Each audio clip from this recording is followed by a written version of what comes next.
सो असी अज कलाम दे विचों फिर कुछ गल्लां सीखांगे और साडा अज दा टॉपिक हैगा जी,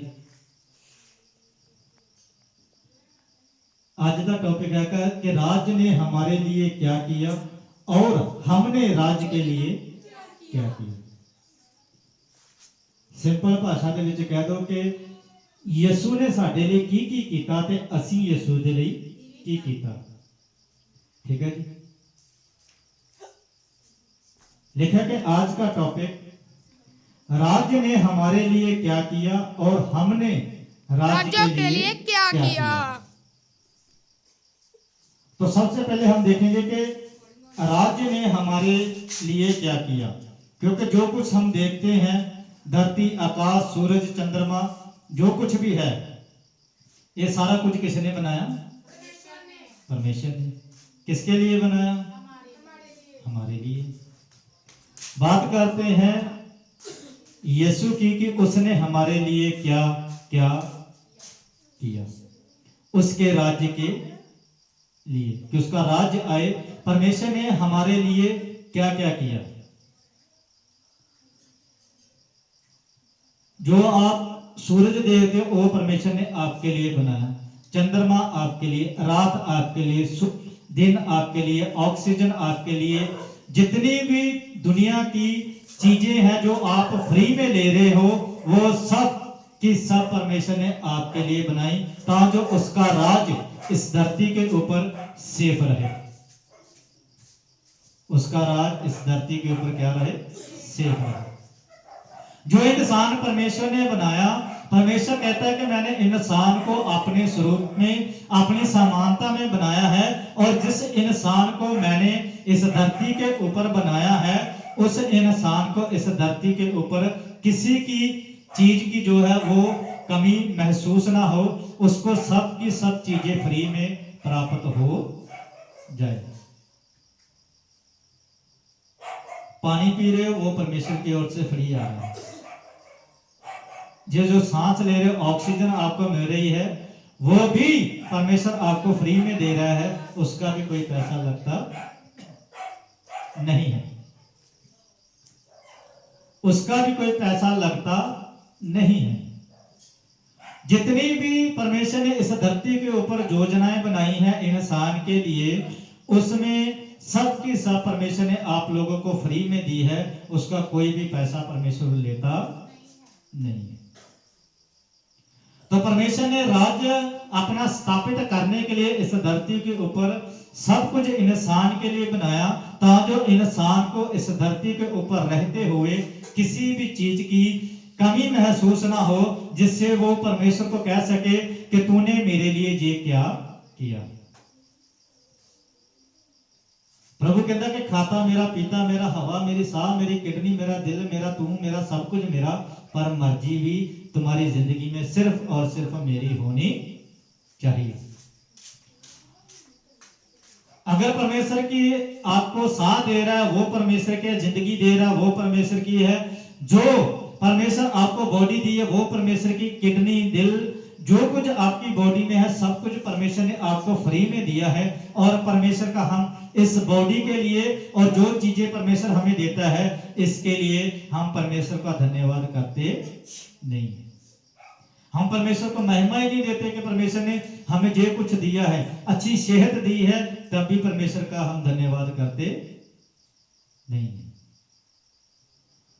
सबसे पहले कि हमारे जीवन में परमेश्वर के लिए प्यास होनी बहुत जरूरी है। जब तक हमारे जीवन में परमेश्वर के लिए प्यास नहीं है, तब तक परमेश्वर हमारी जिंदगी में कभी भी खुश होगा नहीं। जितनी खुशी आपको संडे की होती है कि संडे को हम परमेश्वर का कलाम सुनेंगे, उससे ज्यादा खुशी आपको मंडे की भी होनी चाहिए कि मंडे को भी हमने परमेश्वर का कलाम सुनना है। क्योंकि परमेश्वर ने अपने राज्य के लिए बहुत कुछ किया है। आज सीखेंगे कि हमने परमेश्वर के राज्य के लिए क्या किया।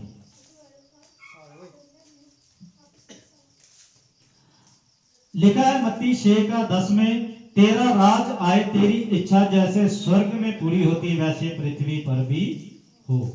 यानी कि परमेश्वर की इच्छा स्वर्ग में होती है, और जैसी इच्छा परमेश्वर की स्वर्ग में है, परमेश्वर चाहता है कि वैसी ही इच्छा मेरी इस धरती के ऊपर भी हो।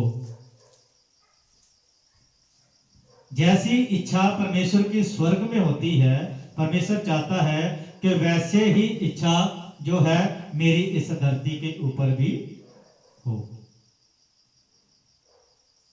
परमेश्वर ने अपने चेलों को दुआ में सिखाया कि तुम लोग दुआ इस तरीके से करना कि तेरा राज आए।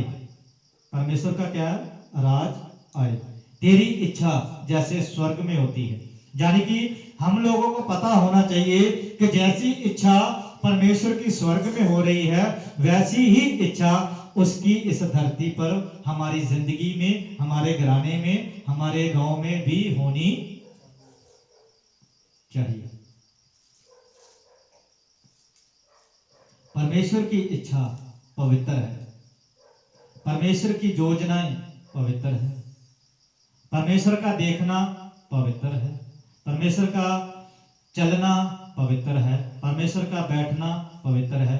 तो ये परमेश्वर की एक योजना है, क्योंकि परमेश्वर का राज जिस जगह पे है, स्वर्ग में है। स्वर्ग एक ऐसी चीज है जहां पवित्रता ही दिखाई देती है। ना पाप, ना चोरी, ना हेरा फेरी, कोई भी चीज परमेश्वर के राज्य में काम करती नहीं है।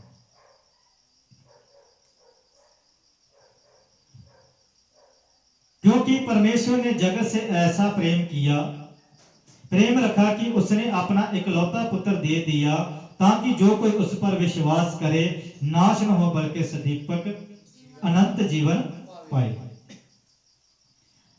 ये परमेश्वर का राज है कि परमेश्वर ने इस धरती के ऊपर आप लोगों से, मेरे से, पूरी मानव जाति से, दुनिया के 800 करोड़ से ऐसा प्यार किया कि यहोवा परमेश्वर ने अपने इकलौते पुत्र को दे दिया कि इन लोगों के पाप अपने ऊपर ले लो, इनकी बुराई अपने ऊपर ले लो, इनके दुख अपने ऊपर ले लो, इनके जितने भी गम है सब अपने ऊपर ले लो। परमेश्वर ने जगत से ऐसा प्रेम किया कि अपना इकलौता पुत्र दे दिया। क्यों दे दिया? क्योंकि उसका राज इस धरती के ऊपर प्रॉपर पूरा हो जाए। ठीक है जी। परमेश्वर कहता है क्योंकि परमेश्वर ने जगत से अजिहा प्यार किया कि उसने अपना इकलौता पुत्र दे दिया, ताकि जो कोई उस पर विश्वास करे वह नाश ना हो परंतु अनंत जीवन पाए। अनंत जीवन क्या है? कि जो परमेश्वर के राज्य तक हमें लेके जा सके, परमेश्वर की महिमा तक हमें लेके जा सके। ये परमेश्वर ने अपने राज्य को इस धरती के ऊपर स्थापित करने के लिए, पूरा करने के लिए, इस धरती के ऊपर परमेश्वर का राज आ जावे, परमेश्वर ने अपना इकलौते पुत्र को दे दिया कि जो कोई उस पर विश्वास करता है वह नाश नहीं बल्कि अनंत जीवन पाए। यशायाह की किताब उसका 55 अध्याय वचन 9 में लिखा है, क्योंकि मेरी और तुम्हारी गति में और मेरे और तुम्हारी सोच विचारों में आकाश और पृथ्वी का अंतर है। प्रभु कहता है कि तुम्हारी बातें मेरी बातें, तुम्हारी सोच मेरी सोच में कितना फर्क है, जितना धरती से आकाश ऊंचा है। ठीक है। अब देख लो कि परमेश्वर ने उस दूरी को खत्म करने के लिए अपना पुत्र दे दिया कि अब हमारी जो दूरी है वो खत्म हो गई है। अब परमेश्वर पर ईमान लाओ और परमेश्वर से बातें करो, ताकि जो परमेश्वर का राज आपकी जिंदगी में और आपके घरानों में आ जाए।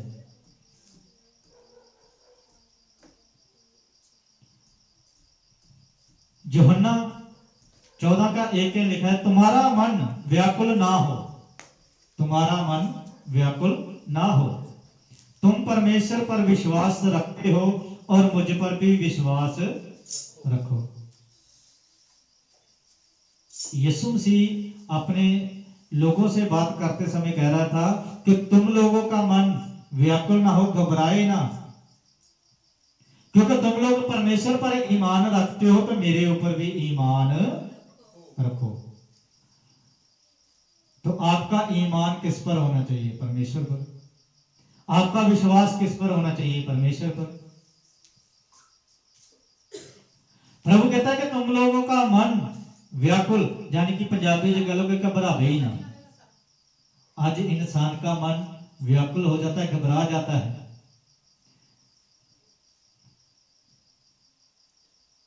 मेरे पिता के घर में बहुत से रहने के स्थान है, यदि ना होते तो मैं तुमसे कह देता, क्योंकि मैं तुम्हारे लिए जगह तैयार करने जाता हूं। तो इसका मतलब है परमेश्वर अपना राज इस धरती के ऊपर और स्वर्ग में बनाने के लिए परमेश्वर कहता है कि तुम लोगों का मन व्याकुल ना हो, घबराए ना, क्योंकि मेरे पिता के घर में बहुत सारे निवास है, यानी कि रहने के लिए घर है। यदि ना होते तो मैं तुमसे कह देता, क्योंकि मैं तुमसे तुम्हारे लिए जगह तैयार करने जाता हूं। यानी कि परमेश्वर के घर में बहुत सारे घर है, लेकिन फिर भी परमेश्वर आप लोगों के लिए और ज्यादा जगह तैयार कर रहा है कि मेरे लोगों को इस धरती के ऊपर रहने के लिए जगह है, स्वर्ग पर भी रहने के लिए जगह हो, और इन लोगों को वहां पर कोई तकलीफ ना हो। तो परमेश्वर की योजना देखो आप लोगों के लिए, परमेश्वर अपना राज बनाने के लिए आपको इस धरती के ऊपर घर देता है। कलाम में लिखा है, ये कर यहोवा करना बनाए तो घर बनाने वाले की मेहनत क्या है। तो इसका मतलब परमेश्वर आप लोगों के लिए इस धरती के ऊपर भी योजनाएं बनाता है कि मेरे जो मानने वाले हैं उनके लिए इस धरती के ऊपर भी एक घर होना चाहिए। जो मुझ पर ईमान लाते हैं उन लोगों के लिए इस धरती के ऊपर भी एक घर होना चाहिए, ताकि जो मेरे लोगों को कोई तकलीफ रहने के लिए ना हो। और परमेश्वर कहता है कि इन लोगों के लिए जगह जो है वो स्वर्ग में भी तैयार करूंगा। जो जगह मैंने इस धरती के ऊपर उन लोगों के लिए रहने के लिए दी है, इससे भी ज्यादा जगह जो है मैं अच्छी तैयार करूंगा स्वर्ग के लिए, कि उस जगह पर रहकर भी इन लोगों के लिए कोई तकलीफ ना हो, कोई प्रॉब्लम ना आए। परमेश्वर आप लोगों के लिए वहां पर भी जगह तैयार कर रहा है कि आप लोगों के लिए वहां रहने के लिए एक घर मिले, आप लोगों के लिए रहने के लिए स्थान मिले, ताकि जो आप लोग वहां पर भी एक अच्छे तरीके से रह सको। और यदि मैं जाकर तुम्हारे लिए जगह तैयार करूं तो फिर आकर तुम्हें अपने अपने जहां ले जाऊंगा, जहां मैं रहूं वहां तुम भी रहो। यीशु मसीह अपने लोगों से कह रहा है कि यदि मैं जाकर तुम्हारे लिए जगह तैयार करूं तो फिर आकर तुम्हें ले जाऊंगा। यीशु मसीह अपने लोगों को लेने के लिए आएगा। आज बहुत से लोग कहते हैं यीशु मसीह पापियों के लिए आया था। वो आया था, अभी आएगा, वो चला गया, अब आएगा। पापियों के लिए नहीं, धर्मियों के लिए सिर्फ आएगा, पापियों के लिए नहीं आएगा। वो आया था पापियों के लिए था, अब आएगा सिर्फ धर्मियों के लिए, नॉट पापियों के लिए। किसके लिए आएगा? धर्मियों के लिए, अपनी दुल्हन के लिए सिर्फ आएगा, दूसरा किसी के लिए नहीं आएगा। लिखा है और यदि मैं जाकर तुम्हारे लिए जगह तैयार करूं तो फिर आकर तुम्हें अपने अपने जहां ले जाऊंगा, जहां मैं रहूं वहां तुम भी रहो। परमेश्वर की योजना आप लोगों के लिए देखो कितनी अच्छी है। परमेश्वर कहता है कि जहां मैं हूं वहां तुम रहोगे, जहां मैं रहता हूं वहां तुम भी रहोगे। वहां पर कोई दुख नहीं, वहां पर कोई बीमारी नहीं, वहां पर कोई क्लेश नहीं, और उस राज्य में सिर्फ आनंद ही आनंद है। तो जहां पर मैं आनंद लेता हूं फिर तुम लोग भी आनंद लो। यीशु मसीह यहाँ इस धरती के ऊपर रहा था तो अपने चेलों के साथ साथ रहा था कि अलग अलग रहा था। यीशु मसीह इस धरती के ऊपर थे जब मानव जाति के रूप में इस धरती के ऊपर आए कि अपना राज स्थापित करें, अपना राज इस धरती के ऊपर लेके आए। तो परमेश्वर अपने लोगों से अलग था कि साथ साथ था। यीशु मसीह अपने लोगों से अलग था कि साथ था? साथ था। तो यहां पर भी यीशु कहता है कि जहां मैं हूं वहां तुम भी रहोगे। ठीक है जी। आज का टॉपिक क्या है कि परमेश्वर ने राज्य के लिए क्या किया और हमने राज्य के लिए क्या किया। तो सिर्फ अभी बात कर रहे हैं सिर्फ परमेश्वर की कि उसने अपने राज स्थापित करने के लिए, अपना राज इस धरती के ऊपर लाने के लिए परमेश्वर ने हमारे लिए क्या क्या किया। सूरज परमेश्वर ने आपके लिए बनाया, चंद्रमा भी आपके बनाया, ऑक्सीजन जो आप ले रहे वो भी आपके लिए। जितनी फ्रेश इस धरती के ऊपर आप लोग फ्री में चीजें ले रहे हो वो सिर्फ परमेश्वर आपको दे रहा है, दूसरा कोई भी दे नहीं रहा। उसके अलावा कोई भी चीज आप लेते हो उसके पैसे आपको देने पड़ते हैं, लेकिन एक ऐसी चीज है जो परमेश्वर ने आप लोगों के लिए तैयार की है वो सिर्फ आपको फ्री में देता है। ये जो जिंदगी है ये भी फ्री में है। सुबह उठते हो परमेश्वर आपको नए साथ दे देता है, आज का दिन के लिए मौज मान। हालेलुया। परमेश्वर ने ये जिंदगी आपको दी है 70 से 80 साल, तो ये भी परमेश्वर ने आप लोगों को फ्री में दी है। अब इस जिंदगी में हमने परमेश्वर का राज्य लाना है, जहां नहीं लाना ये आप लोगों पे डिपेंड है।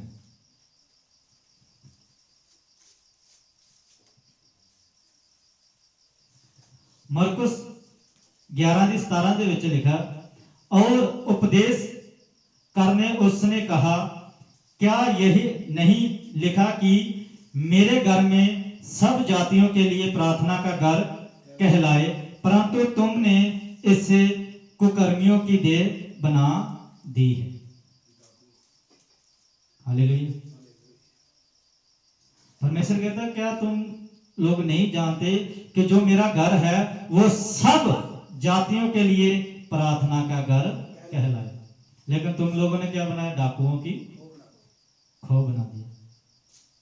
परमेश्वर ने उस समय अपने चेलों से, ग्रंथियों फरीसियों के सामने कहा था कि इन लोगों ने मेरे घर को सिर्फ डाकुओं की खो बनाया। कहता कि मेरा घर सब जातियों के लिए प्रार्थना का घर हो। सब जातियों के लिए, एक के लिए नहीं, सब जातियों के लिए। आज जिसके पास चर्चा है सिर्फ वही उसका मालिक है, दूसरा नहीं। दूसरा उसका मालिक नहीं हो सकता। दूसरे को एंट्री तक नहीं है कि वो दूसरे चर्च में जा सके। दूसरे को एंट्री तक नहीं है कि वो उस चर्च में जा सके, तो वो प्रार्थना का घर कैसे हो सकता है? चाहे तो ओपन कह दो ना कि भाई ये परमेश्वर का घर है, कोई भी यूज करे, नहीं होगा, वो नहीं होगा। क्योंकि सबको पता है कि अगर मेरी टीचिंग, मेरे कलाम, मेरे वचन में और उसके वचन में कुछ ना कुछ डिफरेंट निकल आया तो ये लोग मुझे छोड़ देंगे। ठीक है। और उपदेश करके उसने कहा, क्या यह नहीं लिखा कि मेरा घर सब जातियों के लिए प्रार्थना का घर कहलाए। अब दूसरी कास्ट का इंसान कहे कि मैं यहां पर इबादत करूंगा, नहीं करने देंगे, तो फिर प्रार्थना का घर कैसे होगा? किसी भी चर्च में चले जाओ, वहां दूसरी कास्ट का इंसान कहे कि मैंने आपके चर्च में इबादत करनी है, नो एंट्री, नहीं देंगे। तो फिर वो कैसे कह सकते हैं कि ये परमेश्वर का प्रार्थना का? फिर तो डाकुओं की खो हो गया ना। यीशु मसीह ने ऐसे थोड़ी लिख दिया अपने चेलों के सामने। अपने चेलों के सामने ग्रंथी फरीसियों को, ग्रंथी फरीसी वो थे जिन लोगों को पूरा पूरा बाइबल का ज्ञान था। वो मूसा की व्यवस्था के पूरे रटे हुए इंसान थे, उनको मूसा की व्यवस्था की एक एक बात याद थी। हाई प्रीस्ट लोग थे उस समय में, लेकिन यीशु ने फिर भी उन लोगों से कहा कि मेरा घर सिर्फ प्रार्थना का घर कहलाए, सब जातियों के लिए। अगर नहीं है तो आप कभी भी अपनी बाइबल खोल के पढ़ सकते हो, मरकुस 11:17। सब जातियों के लिए प्रार्थना का घर कहलाए। सब, एक के लिए नहीं लिखा, खाली ये नहीं लिखा कि खाली ईसाइयों के लिए प्रार्थना का घर हो। यीशु मसीह कहता है कि सब जातियों के लिए सिर्फ प्रार्थना का घर होना चाहिए। अगर एंट्री सिर्फ ईसाइयों को ही प्रार्थना करने की, इबादत करने की, ये दूसरी जात को नहीं है, इसका मतलब कि वो परमेश्वर का प्रार्थना का घर नहीं है। हालेलुया। परमेश्वर कहता है कि सब जातियों के लिए प्रार्थना का घर होना चाहिए। दूसरा बंदा वाकई आकर वहां पर इबादत ही करेगा ना, कोई सभ्याचार प्रोग्राम तो नहीं लगाएगा, कोई डांसर थोड़ी बुला रहा है, परमेश्वर की महिमा ही वहां पर होगी। Hallelujah, hallelujah. प्रभु कहता है कि सब जातियों के लिए प्रार्थना का घर कहलाए, लेकिन तुम लोगों ने उसे डाकुओं की खो बना दिया है। उत्पत्ति 1:26 में लिखा, फिर परमेश्वर ने कहा, हम मनुष्य को अपने स्वरूप और अनुसार अपनी समानता में बनाएंगे। परमेश्वर ने कहा कि हम इंसान को अपने स्वरूप और अपनी समानता में बनाएंगे, क्योंकि जैसा परमेश्वर था वैसा ही परमेश्वर ने आदम को बनाया। सेम टू सेम परमेश्वर ने जैसा आज था वैसा ही आदम को बनाया। ऐसा नहीं किया कि परमेश्वर के पास 2 टांगे थी, आदम की 1 बनाई हो। परमेश्वर के पास 2 आंखें थी और आदम की 1 बनाई हो। इंसान की 2 बाजू थे और आदम का 1 बनाया हो। लिखा कि सेम टू सेम, इंग्लिश में लिखा है सेम टू सेम। फिर परमेश्वर ने कहा कि हम मनुष्य को अपने स्वरूप और के अनुसार अपनी समानता में बनाएंगे, और वह समुद्र की मछलियों, आकाश के पंछियों, घरेलू पशुओं और सारी पृथ्वी पर और सब रेंगने वाले जंतुओं पर और पृथ्वी के रहते और अधिकार रखे। परमेश्वर की योजना देखो आप लोगों के लिए। परमेश्वर ने इंसान को अपने स्वरूप में, अपनी समानता में बनाया, और परमेश्वर ने उसको अधिकार क्या दिया? आकाश के पंछियों के ऊपर उसका अधिकार हो,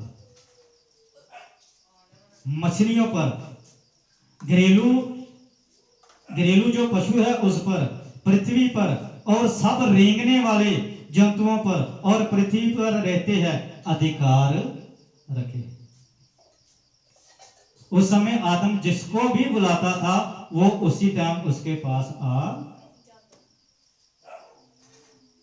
तो जी परमेश्वर की योजना आप लोगों के लिए, परमेश्वर ने अपना राज इस धरती पर स्थापित करने के लिए आप लोगों को कितनी सामर्थ्य दी, कितना अधिकार दिया कि तुम किसी को भी बुलाओ, हाथी को बुलाओ, शेर को बुलाओ, दुनिया के किसी भी जानवर को बुलाओ, वो तुम्हारी आवाज सुनेगा तो तुम्हारे पास आ जाएगा। आज नहीं आएगा, आज नहीं आएगा। आज किसी को भी बुलाओ वो नहीं आएगा, ये आएगा। ये जरूर आऊ, पंजाबी कहो ये तो झट आऊ, ये तो इदां दा होवे, ये तो बिना बुलाए भी आ जाता।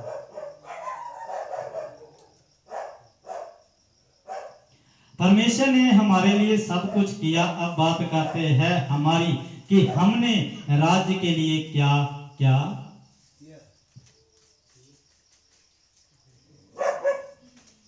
ठीक है जी, परमेश्वर ने हमारे लिए सब कुछ किया। आकाश, धरती, सूरज, चंद्रमा, रहने के लिए घर, यहाँ पर स्वर्ग पर भी बना दिया, और जितनी फैसिलिटी हमें परमेश्वर दे रहा है सब फ्री में दे रहा है। परमेश्वर ने सब कुछ इंसान के लिए बनाया कि उसका राज इस धरती पर आ जाए। अब बात करते हैं कि हमने राज्य के लिए क्या क्या किया है। अब बात करते हैं हमारी, कि हमने राज्य के लिए क्या किया, कि हमने यीशु के लिए क्या किया है। यीशु ने तो हमारे लिए बहुत कुछ किया। यीशु ने यहाँ तक अपनी जान भी हमारे लिए दी, कोड़े भी हमारे लिए खाए, क्रूस पर चढ़ा हमारे लिए। सब कुछ परमेश्वर ने हमारे लिए ही किया। अब बात करते कि हमने परमेश्वर के लिए क्या क्या किया। मत्ती 6:10, तेरा राज आए, तेरी इच्छा जैसे स्वर्ग में पूरी होती वैसे पृथ्वी पर भी हो। अब हम लोग दुआ करते हैं कि प्रभु जी तेरी इच्छा जैसे स्वर्ग में होती है वैसे ही धरती पर भी हो। पहला पतरस 1:16 में लिखा है, पवित्र बनो क्योंकि वह पवित्र है। सबसे पहले पवित्र बनो क्योंकि वह पवित्र है। तो इसका मतलब कि हम दुआ तो करते हैं कि प्रभु जी तेरा राज आए, तेरी इच्छा जैसे स्वर्ग में होती है वैसी ही इच्छा पृथ्वी पर हो, वैसी ही इच्छा मेरे घर पर हो, वैसी ही इच्छा मेरे जीवन पर हो, वैसी ही इच्छा मेरे बच्चों पे हो। ठीक है जी। लेकिन परमेश्वर की इच्छा है क्या? परमेश्वर की इच्छा आप लोगों के जीवन में है क्या?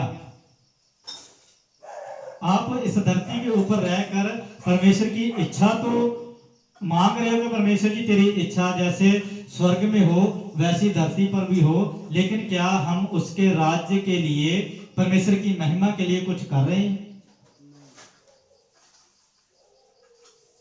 हम कहते हैं कि उसका राज आए, सही है, पर कैसे? उसका राज आ जाए हमारी जिंदगी में, हमारे घराने में, हमारे परिवार में आ जाए, पर आए कैसे? क्या हमारे काम देकर लगता है, क्या हमारे काम देकर लगता है कि हम कहते हैं कि हम यीशु को मानते हैं, हम चर्च जाना नहीं छोड़ सकते, चाहे कुछ भी हो जाए, क्या ये सही है? ठीक है। लिखा है, रिपीट, क्या हमारे काम देकर लगता है, हमारे काम देकर लगता है कि हम कहते हैं कि हम यीशु को मानते हैं, हम चर्च जाना नहीं छोड़ सकते, चाहे कुछ भी हो जाए, क्या ये सही है कि गलत है?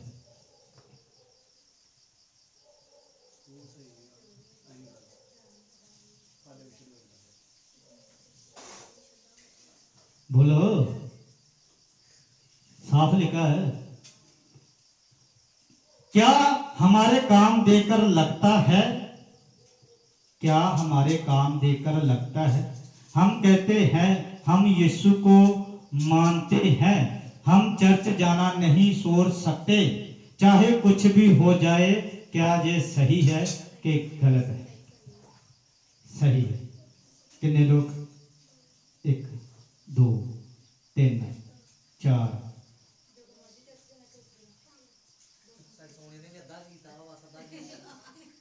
ठीक, ठीक है जी। सुनो, लिखा है कि हमारे काम देकर लगता है, हम कहते हैं कि हम यीशु को मानते हैं, चर्च जाना छोड़ नहीं सकते। अब मसीही लोगों की बात करते हैं, दूसरों की छोड़ दो, सिर्फ उनकी बात करते हैं जो कहते हैं हम क्राइस्ट फॉलोवर हैं, हम यीशु को मानते हैं। ठीक है जी।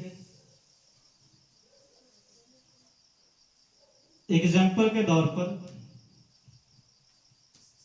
बोल दो, ठीक है। एग्जाम्पल के तौर पर लगा लो कि आपके नगर में किसी की डेथ हो गई, किसी की भी लगा लो, नाम नहीं होगा, ठीक है जी। मरना तो वैसे भी सब नहीं है। आपके नगर में किसी की डेथ हो गई, वो भी संडे के दिन। आप लोग कहोगे कि हम इसको बाहर हम लोग तब आएंगे, पहले चर्च देखकर आएंगे, फिर इसके जनाजे में जाएंगे।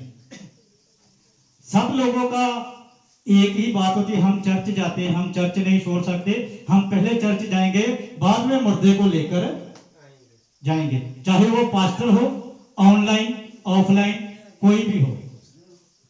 सुनो, कोई भी पास्टर हो, ऑनलाइन हो ऑफलाइन हो, कोई भी कलीसिया हो, ऑनलाइन हो ऑफलाइन हो, किसी की भी हो, कोई प्रॉब्लम नहीं, ठीक है जी।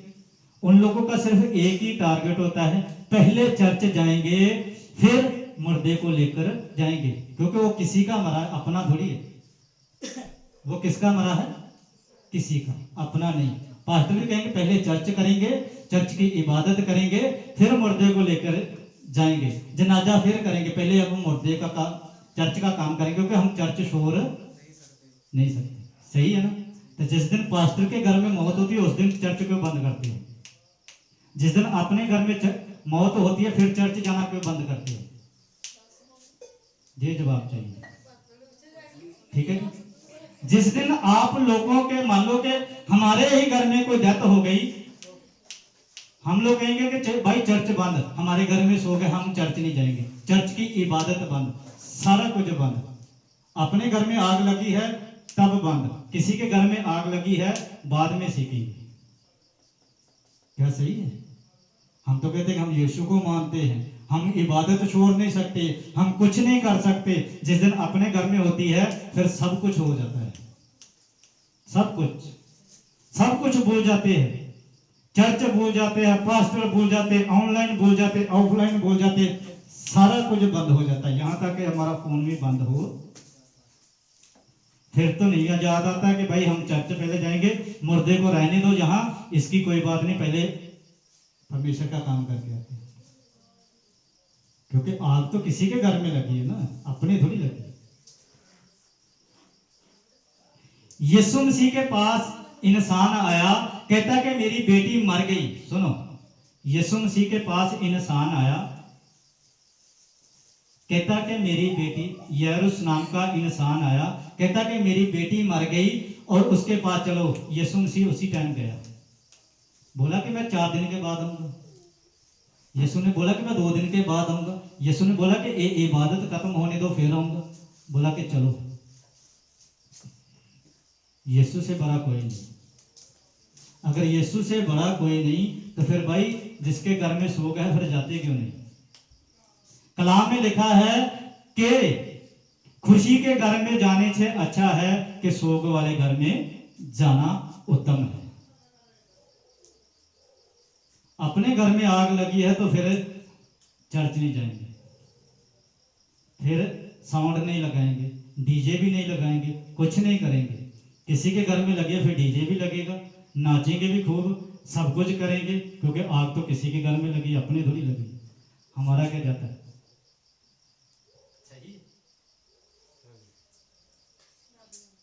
रब नहीं जानता, किसी पास्टर के घर जाके देख लो, चेक करो किस दिन। मैं चेक किया, मैंने चेक किया है। जिस दिन अपने घर में मौत होती है ना, उस दिन संडे की इबादत नहीं करेंगे। होना संडे को चाहिए, डेथ संडे के दिन होनी चाहिए, फिर सारा कुछ बंद हो जाएगा, क्योंकि वो अपने घर में होती है। जिस दिन किसी के घर में होगी वो नहीं करेगा बंद, क्योंकि फिर उसको परमेश्वर ही याद रहता है। जिस दिन अपने घर में होती है उस दिन सिर्फ उसको अपनी मां दिखती है, या अपना भाई दिखता है, या अपना पिता दिखता है, या अपनी बहन, बस यही दिखती है। 7:21 जो मुझसे हे प्रभु कहते हैं, उनमें से हर एक स्वर्ग के राज्य में प्रवेश ना करेगा, परंतु वही जो मेरे स्वर्गीय पिता की इच्छा पर चलता है। प्रभु प्रभु तो सब लोग कर रहे हैं, संडे के दिन सभी करते हैं।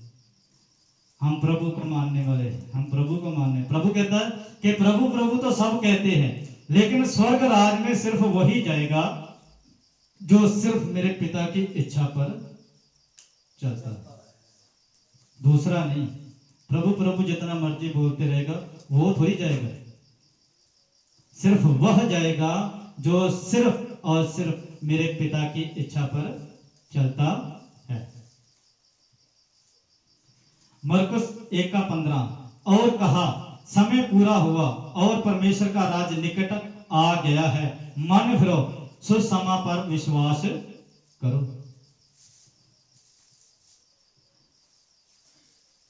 और कहा समा पूरा हुआ और परमेश्वर का राज निकट आ गया है, मन फिरो और परमेश्वर के कलाम पर जो है विश्वास करो।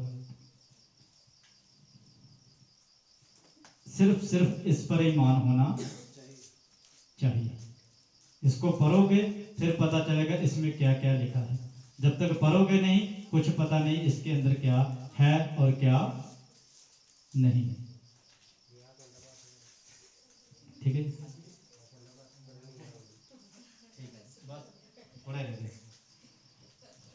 गलातियों 5:16 परमेश्वर ने कहा आत्मा के अनुसार चलो और शरीर के विषयों की लालसा की रीति पर से पूरी ना करो।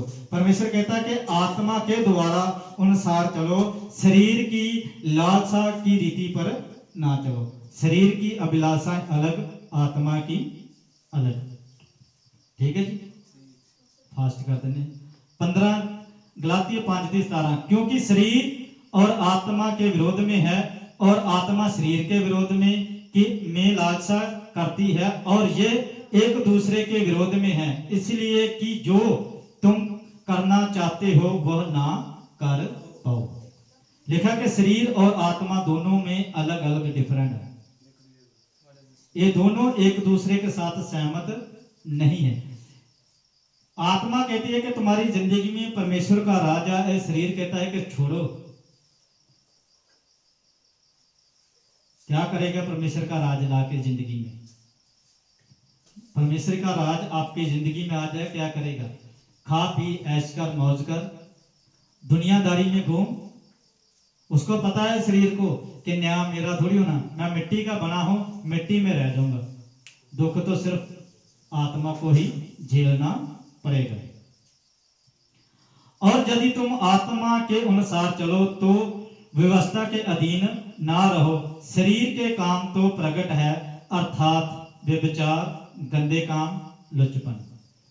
अब बात करते आ गई हम लोगों की कि हम परमेश्वर के राज्य के लिए क्या क्या कर रहे हैं। लिखा कि और यदि तुम आत्मा के अनुसार चलो तो व्यवस्था के अधीन ना रहो।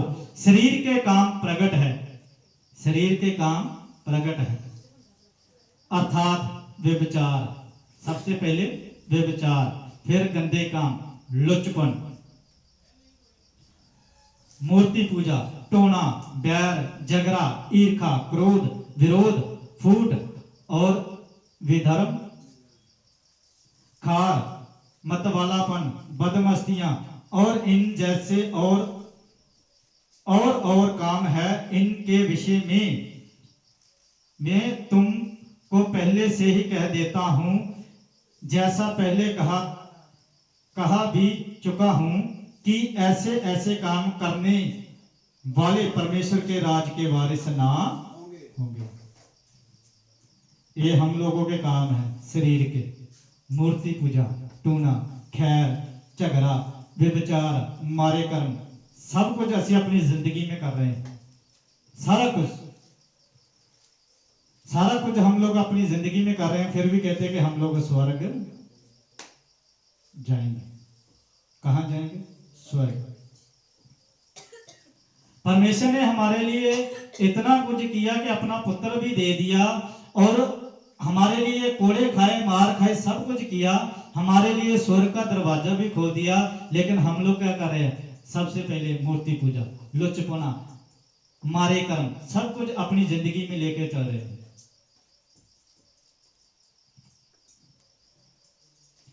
क्योंकि सब अपने अपने स्वार्थ की खोज में रहते हैं, ना कि यीशु मसीह की। सब लोग अपने अपने सिर्फ स्वार्थ की खोज में रहते हैं, ना कि यीशु की। आज हर बंदा अपनी खोज में रहता है, हर बंदे की सिर्फ अपनी एक खोज है, ना कि यीशु की। हर बंदा परमेश्वर के राज्य की खोज नहीं करता, हर बंदा परमेश्वर के कलाम की खोज नहीं करता। परमेश्वर कहता है सबसे पहले उसके धर्म और राज्य की खोज करो, बाकी चीजें तुम्हारे पीछे पैके मिल जाएंगी। तो परमेश्वर के राज्य की खोज करेंगे तो तभी है ना। खोज कैसे करें? क्योंकि व्यभिचार हमारे अंदर। खोज कैसे करेंगे? क्योंकि मूर्ति पूजा हमारे अंदर। खोज कैसे करेंगे? क्योंकि हम लोगों की अपने गवांडी के साथ ही नहीं बन रही, उसके साथ झगड़ा, अपने रिश्तेदारों के साथ झगड़ा, सबके साथ तो हमारा झगड़ा चल रहा है। तो परमेश्वर का राज तो फिर जाना तो औखा ही है। पंजाबी च कहो कि फिर तो बड़ा ही औखा परमेश्वर के राज दे जाना। ਇਹੋ ਜਿਹੇ काम करके ਅਸੀਂ परमेश्वर के राज दे जाना तो दूर फिर वेख भी नहीं सकते। ठीक है जी।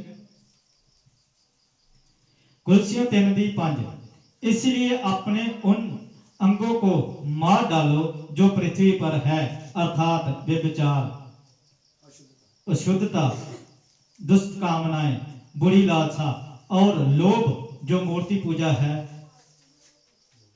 मूर्ति पूजा के बराबर है। परमेश्वर कहता है कि इस धरती के ऊपर रहते हुए अपने उन अंगों को मार डालो। कौन से अंग? लिखा है कि अपने उन अंगों को पर जो पृथ्वी पर है, व्यभिचार को छोड़ दो, अशुद्धता को छोड़ दो, दुष्ट कामना को छोड़ दो, बुरी लालसा को छोड़ दो, लोभ को छोड़ दो, जो मूर्ति पूजा बराबर है। ये सारे हम लोगों के काम है जो हम लोग कर रहे हैं, फिर भी हम कहते हैं कि हम परमेश्वर के राज्य के लिए बहुत कुछ कर रहे हैं। सिर्फ मूर्ति पूजा कर रहे हैं, सिर्फ गंदे काम कर रहे हैं, सिर्फ बुरी आदतें हमारे अंदर है, यही हमारी जिंदगी चल रही है।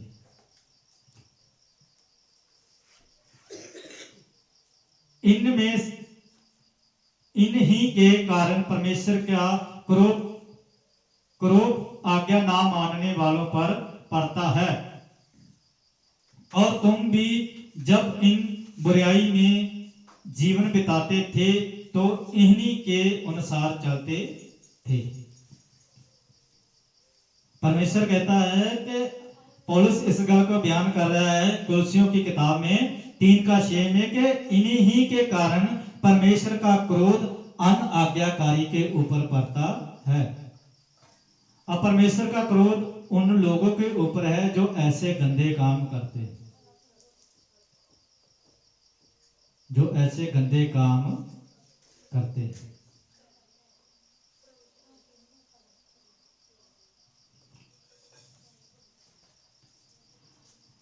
पर अब तुम भी इन सब बातों को अर्थात क्रोध, शोक, वैर भाव, निंदा और मुंह की गालियां बनाकर और सब बातें छोड़ दे। एक दूसरे से झूठ मत बोलना, क्योंकि तुमने पुराने मनुष्यता को उसके कामों समेत उड़ाल डाला है। ठीक है जी। लिखा है कि अब तुम इन सब को अर्थात क्रोध तुम लोग के अंदर वो खत्म करो, शोक, वैर भाव, निंदा, मुंह में गालियां, ये सब कुछ आप लोगों की जिंदगी में खत्म होनी। एक बंदे को मैंने देखा है, हाथ में कलाम होता है फिर भी गाली निकाल रहा है, कहता कि मैं कौन हूं, मैं कौन हूं जी। ठीक है जी, फिर भी गाली निकालता है। एक बंदा किसी के साथ बैर करे, बैर रखे और अपने आप को कहे कि मैं पास्टर हूं, तो फिर वो परमेश्वर के लिए काम कर रहा है।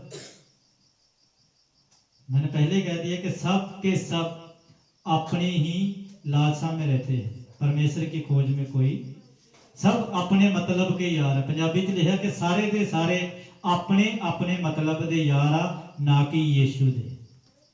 सिर्फ इसमें से अपना मतलब निकालना है, बाकी कुछ नहीं।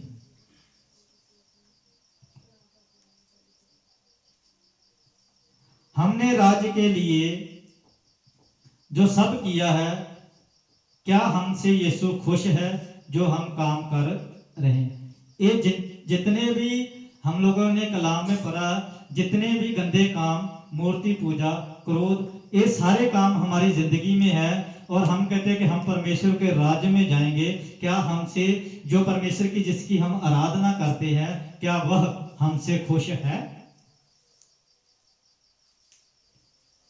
क्या वो हमसे खुश है? पंजाबी च दस दिने भाई, जेरे असीं काम कांडे आ गंदे, मारे काम कांडे, क्रोध कांडे, बुरियां लालसा ने, ते इन्हां चीजां दे विच परमेश्वर साडे तो खुश वा?